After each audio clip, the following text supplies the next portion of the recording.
What the dog doing?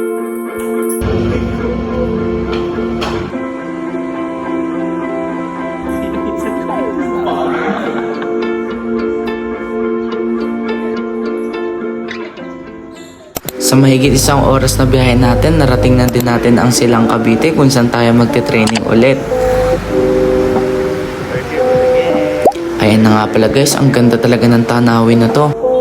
Pagkarating nga namin ay bumili muna ako ng yelo para may panlagay kami sa malamig na tubig.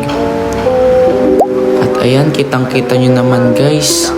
Nasira nga pala yung ball picker namin dito kaya pinayos namin sa weldingan. Ay, dito kay kuya.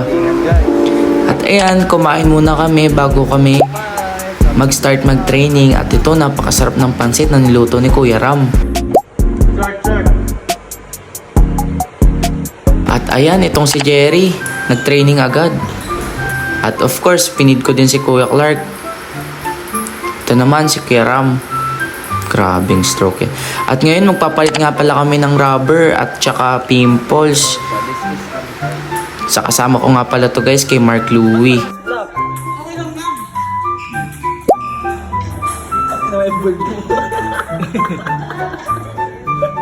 Tawang-tawa siya sa kalokohan niya guys. So. At ito, napagod si Loco. Uminom pa kasi yan guys.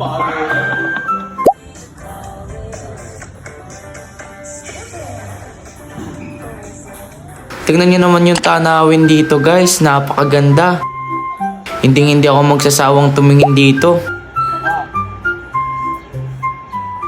At ayan, nagutom ang mga itik. Grabe sa sobrang pagod sa training. Salamat Kuya Clark. At ayan, wala kaming pagbukas dito kaya kutsara na lang. Grabe ang mga pangyayari dito. Wait for part 2.